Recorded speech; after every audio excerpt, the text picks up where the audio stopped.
বার্ষিকী তো কেন্দ্রের কর্মসূচি হিসাবে উপজেলাগুলিতে 20 তারিখে পালনের জন্য অনুমতি দিয়েছেন।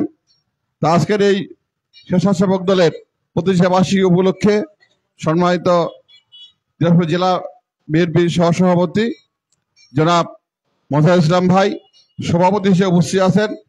বিরল পৌর বিএনপির সম্মানিত স্বেচ্ছাসেবক দলের সম্মানিত আহ্বায়ক জনাব মমিনুল ইসলাম, সুযোগ্য কাউন্সিলর বিরল পৌরসভা এবং সাবেক ছাত্রদল নেতা। এখানে বক্তব্য রেখেছেন আমাদের জেলা বিএনপি জেলা মহিলা দলের বিএনপির মহিলা সম্মানিত সভাপতি জনাব জিনাতারা, বক্তব্য রেখেছেন সাবেক সভাপতি জনাব রফিকুল ইসলাম ভাই। এখানে বক্তব্য রেখেছেন জনাব লিয়াকত আলী, বিরল পৌর বিএনপির সম্মানিত সভাপতি নুরুল জামান, বিরল পৌর বিএনপির সাধারণ সম্পাদক সহ এখানে আরমান আলী আমাদের নেতা। বক্তব্য দিয়েছেন সুমন রেজা ছাত্র দলের আহ্বায়ক, বক্তব্য দিয়েছেন আমাদের ছাত্র দলের সদস্য সচিব জনাব রেজাউল ইসলাম রুবেল, বক্তব্য রেখেছেন তাঁতি দলের আহ্বায়ক জনাব লুৎফর রহমান, বক্তব্য রেখেছেন আমাদের শ্রমিক দলের সভাপতি জনাব একরামুল হক চুন্নু সহ আরো অন্যান্য নেতৃবৃন্দ। সবাইকে আজকের এই খুশির দিনে এবং স্বেচ্ছাসেবক দলের জন্মদিন সবাইকে জন্মদিনের শুভেচ্ছা ও সালাম এবং অভিনন্দন। সাথী বন্ধুরা, বক্তব্য অনেক দিয়েছে, অনেক শুনেছি দিয়েছে। বক্তব্য দিতে দিতেই তো সরকারের আন্দোলন হলো নাকি? বক্তব্য করতে করতে কিন্তু মিছিল মিটিং না করতে পারলেও বক্তব্য দিয়ে দিয়েই কিন্তু সরকারের পতন হয়েছে।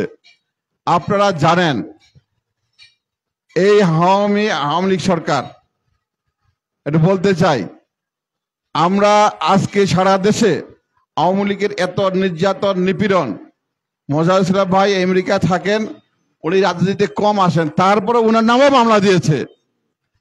আমাদের গ্রামের কোথায় কোন কর্মী আছে, কে বিএনপি বলেছে, তার নামও মামলা দিয়েছে।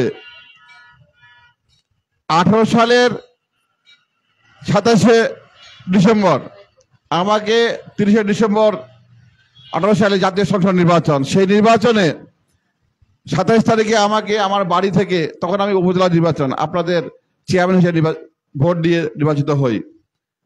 বাসা থেকে র্যাব বিডিআর পুলিশ বাসা থেকে আমাকে নিয়ে গেল, জেলখানায় গেলাম। 3 দিন পর না 1 দিন পর আরেকটা ছেলে আসলো, সে হলো বুনিয়াদপুরের আব্দুল সালাম নাম, পান খায়, গলা একটা গামছা পেঁচায়, একটা পাঞ্জাবি পরে, গরিব মানুষ, খুব দুস্থ অসহায় ব্যক্তি। তো শুনলাম যে তোমাকে কেন নিয়ে আসছে ভাই, খুব কান্নাকাটা করতেছে। বলছে ভাই আমি তো মসজিদে চান্দা উঠে বেড়াই, মসজিদের চেক বই তার কাছে আছে, তো কি জন্য নিয়ে আসে? বলে আমি ধুকিসারি ওইদিকে চাঁদা উঠেছিলাম, তো মানুষ বলতেছে আওয়ামী লীগ বিএনপি। আমি বললাম ভাই এবার আওয়ামী লীগ ভোট পাবে, বিএনপি ভোট পাবে। এইটা বলার সঙ্গে সঙ্গে সে কিন্তু কোনো দল করে না, রাজনীতি করে না, সে সমর্থক, অন্ধ সমর্থক, অন্ধ ভক্ত, সে তার কথার নাম নাই। তাকেও কিন্তু এই কথাটা বলার কারণে বিএনপি আওয়ামী লীগ যাওয়া পারিবে না, বিএনপি বা যাওয়া পারিবে, এই কথা বলার কারণে তাকেও যেখানে পাঠিয়ে দেওয়া হয়েছে। এইরকম গ্রামে হাজার হাজার বাংলাদেশের লক্ষ লক্ষ কোটি কোটি জনগণকে, বিএনপির সমর্থক ভাইদের, যারা জাতীয় দল করে, সবাইকে মামলা দিয়ে হামলা দিয়ে জেলখানায় বন্দি রেখে এই সরকার বারবার বারবার চেষ্টা করেছে ক্ষমতায় আসার জন্য। অধ্যত্ত এই বাংলাদেশে আয়নাঘর তৈরি করেছে, জুলুম করে, নির্যাতন করেছে, খুন করেছে, জখম করেছে। আপনারা ফেসবুক সহ বিভিন্ন মিডিয়ায় আপনার খবর, টিভিতে, পেপারে দেখতে পাচ্ছেন। কারণ তাদের জুলুমের অত্যাচার এত বেশি হয়ে গেছিল। আমরা যখন আমাদের দেশের বেগম খালেদা জিয়া এই দেশের গরিব মেহনতি মানুষের দাবি আদায় নিয়ে, ভোটের অধিকার নিয়ে যখন উনি আন্দোলনে ডাক দিয়েছে, আমরা যখন রাজপথে আন্দোলন করতে গেছি, যখন তেল গ্যাস দ্রব্যমূল্য থেকে শুরু করে সকল পণ্যের দাবিতে আমরা যৌক্তিক আন্দোলন নিয়ে যখন রাজপথে নামার চেষ্টা করেছি, এই পুলিশ বিডিআর দিয়ে আমাদেরকে বেধড়ক নির্যাতন নিপীড়ন, আওয়ামী লীগের গুন্ডা, ছাত্রলীগ, যুবলীগ থেকে শুরু করে সবাইকে দিয়ে অত্যাচার নিপীড়ন করেছে, আমাদের দমন করার চেষ্টা করেছে।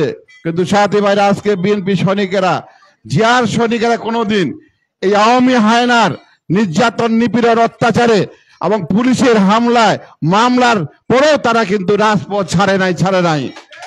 সাথী বন্ধুরা, আমরা দুদিন পের হয়ে এসেছি, আমরা সেই অনেক নির্যাতন জুলুম নির্বাচন আসলে 6 মাস থেকে আমাদের বিএনপি সমর্থকরা নেতা কর্মীরা ওই জঙ্গল বাড়িতে ওই ক্ষেত বাড়ি ধান বাড়ি তাম্বু টাকা কি আমরা থাকি নাই? আপনারা থাকেন নাই? এই গত 6 মাসে 2বার হাজতে গেলাম, নিয়ে গেল এই আওয়ামী সরকার। তো তাদের নির্যাতনটা এত বেড়েছিল, এত জুলুম করেছে, জনগণের টাকা মারতে মারতে তারা বিদেশি পাচার করেছে। তাই তাদের কোনো কিছুই এই ছাত্র জনতার কাছে কোনো কিছুই তারা আটকায় নাই। কোনো বাধাই, কোনো শক্তি, কোনো অপশক্তি আজকে কাজ করে নাই। কোনো অপশক্তি আজকে বিএনপি সহ ছাত্র আন্দোলনের নেতাদেরকে তারা আটকাতে পারে। বাঁধের মতো বন্যার পানি বাঁধের পানির মধ্যে যেভাবে ভেঙে যায় সেভাবে জোয়ারের পানি দিয়ে এই আওয়ামী সরকার, এই হাসিনা কি করেছে? এই কুখ্যাত খুনি হাসিনা, রাক্ষসী হাসিনা সেনাপ্রধানের পা চেটে পায়ে ধরে অনুরোধ করে তার জীবন ভিক্ষা নিয়েছে, নাকে খত দিয়েছে, নাকে খত দিয়েছে, খত দিয়ে আজকে ওই ভারতে গিয়ে তার আশ্রয় নিয়েছে। আজকে আওয়ামী নেতা কর্মীরা, আপনারা ভাইরা, আমরা হাসিনা গেছে কিন্তু তার প্রেতাত্মারা আছে না? প্রেতাত্মারা এখনো আছে এবং আমাদের দলের মধ্যে কিছু প্রেতাত্মা এখনো তাদের আমাদের দলের কিছু নেতা কর্মীদের সঙ্গে যোগাযোগ রাখছে।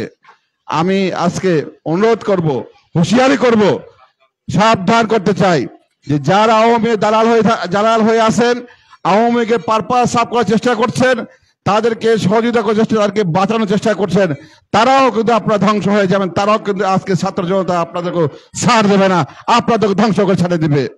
কারণ বাংলার মানুষ জেগেছে, অত্যাচারিত নিপীড়িত হতে হতে দেওয়ালা পিঠ থেকে গেছে, থেকে যাওয়ার কারণে শত বাধা উপেক্ষা করে আজকে গণভবন, সংসদ ভবন, সেতু ভবন থেকে শুরু করে সকল কিছু আওয়ামী লীগের যত স্থাপনা আছে, ছাত্র জনতা সাধারণ মানুষ বিএনপি নেতা করে সেখানে যায় নাই, কিন্তু সাধারণ মানুষকে আজকে তছনছ করে দিয়েছে 5 তারিখে আপনারা দেখেছেন।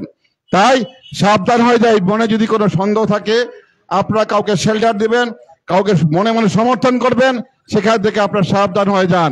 জনগণ আপনাদের ছাড়বে না, জনগণ ছাড় দিবে না, জনগণ ছেড়ে দেবে না কিন্তু। তাই আমি আজকে বক্তব্য না বাড়িয়ে আমি এতটুকু বলবো, মজারুল ইসলাম ভাই উনি ঢাকায় যাবেন, ওনার কাছে সময় নাই, বক্তব্য অনেক ছিল। আজকে স্বেচ্ছাসেবক দলের প্রতিষ্ঠা বার্ষিকী, শহীদ প্রেসিডেন্ট জিয়াউর রহমান আমাদের রাষ্ট্রনায়ক, যিনি এই আঘাতের গুলিতে সেনাবাহিনী কিছু পথভ্রষ্ট সেনা কর্মকর্তার গুলিতে নিহত হয়েছেন, তাকে হত্যা করা হয়েছে। শহীদ প্রেসিডেন্ট জিয়াউর রহমান, যিনি গরিব দুঃখী মেহনতি মানুষের নেতা ছিলেন, বাংলাদেশকে সর্ব রাষ্ট্র হিসেবে বিশ্বের বুকে উনি পরিচিতি করেছেন, সেই শহীদ প্রেসিডেন্ট জিয়াউর রহমানকে আজকে তার রুহের মাগফিরাত কামনা করছি। এবং আজকে আমাদের এই স্বেচ্ছাসেবক দলের প্রতিষ্ঠা বার্ষিকীতে আমাদের নেত্রী দেশনেত্রী বেগম খালেদা জিয়া, যিনি দীর্ঘ এই 17 বছর 15 বছর 18 বছর উনি গণতন্ত্রের জন্য, সাধারণ মানুষের জন্য, গরিব দুঃখী মানুষের এই মেহনতি মানুষের ভোটের এবং ভাতের অধিকার আদায়ের জন্য উনি রাজপথে নেমেছেন, আন্দোলন করেছেন এবং গণতন্ত্র প্রতিষ্ঠা করার জন্য উনি সবকিছু ত্যাগ করেছেন।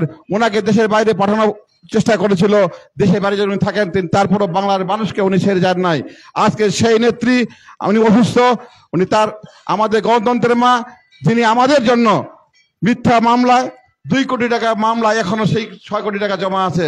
মিথ্যে মামলায় এই হাসিনা কুখ্যাত হামলাবাজ এই কুখ্যাত রাক্ষসী হাসিনা আমাদের মমতার মাকে মিথ্যা মামলা 5 বছর থেকে 10 বছর সাজা দিয়ে ওনাকে একটি কারাগারে স্বেচ্ছাতে একটি কুঠুরি অন্ধকার, যেখানে জরাজীর্ণ একটি কক্ষে তাকে রাখা হয়েছিল। এই আমাদের নেত্রী বেগম খালেদা জিয়া 6 বছর উনি কারাগারে ছিলেন।